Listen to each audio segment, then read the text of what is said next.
ایک لڑکی تھی جس کا نام ہانیہ تھا۔ وہ جب صبح اٹھتی ہے تو دیکھتی ہے کہ کسی نے اس کی الماری کو الٹ پلٹ کر کے رکھ دیا ہے۔ صبح اٹھتے ہی ہانیہ کی نظر اپنی الماری میں پڑی تو آنکھیں ملتے ہوئے امی کو پکارنے لگی، امی امی جلدی سے آئیں۔ ہانیہ بیٹی کیا ہوا، کیوں چیخ رہی ہو؟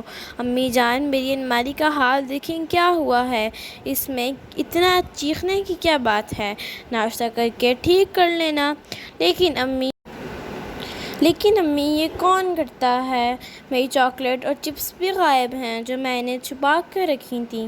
ہانیہ بیٹی ممکن ہے سونے سے پہلے نیند کی حالت میں تم نے کچھ نکالنے کے لیے ایسا کیا ہو، پھر تمہیں صبح اٹھنے کے بعد کچھ یاد نہ رہا ہو۔ امی مجھے تو لگتا ہے سفیر نے کیا ہے۔ ہانیہ سفیر تمہارا چھوٹا بھائی ہے، اس کے پاس اتنا فضول شرارتوں کے لیے وقت نہیں ہے۔ اسکول، مدرسہ، ٹیوشن اور کرکٹ اکیڈمی، رات کے 10 بجے تو گھر پہنچتا ہے، تو پھر ضرور میرے کمرے میں کوئی بھوت آ گیا ہے۔ ہانیہ کی باتوں پر امی مسکرا کر باورچی خانے میں چلی گئیں۔ ناشتے کے بعد ہانیہ نے الماری کی تمام چیزیں سجا لی۔ ہانیہ کی الماری کا یہی حال ہونے لگا تھا۔ اب تو امی جان بھی کچھ پریشان سی ہو گئی تھیں۔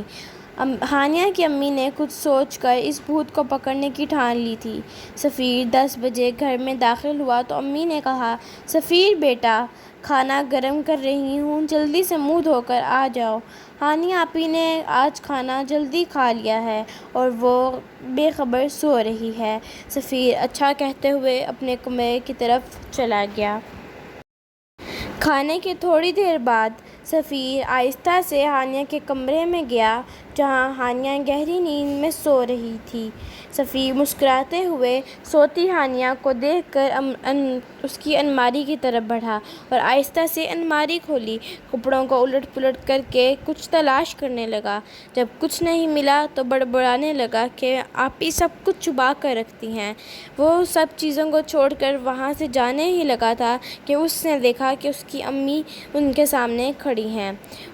وہ بہت زیادہ ڈر گیا۔ امی نے کہا، اچھا تو یہ ہے تمہاری الماری کا بھوت۔ سفیر کتنی بری بات ہے، میں نے تمہیں اتنا مصروف رکھا تاکہ تم بری عادتوں سے بچے رہو، لیکن تم بہن کو تنگ کرنے سے باز نہیں آتے۔ سفیر نے شرمندہ ہوتے ہوئے کہا، معاف کر دیں امی جان، میں آئندہ نہیں کروں گا۔ میں ہانیہ آپی سے بھی معذرت کر لوں گا۔ ہانیہ سے کچھ مت کہنا۔ ہانیہ نے صبح اٹھ کر اپنی الماری کی یہ حالت دیکھی تو پھر چیخنے لگی۔ امی آئیں اور ہانیہ کو اس حال میں دیکھ کر مسکرا دیں۔ ہانیہ بیٹی آج کے بعد ایسا کبھی نہیں ہوگا۔ ہانیہ بولی، سچ میں امی جان آپ نے بھوت کو پکڑ لیا کیا؟ ہاں، کل میں نے اور تمہارے بہادر بھائی نے مل کر بھوت کو پکڑ لیا۔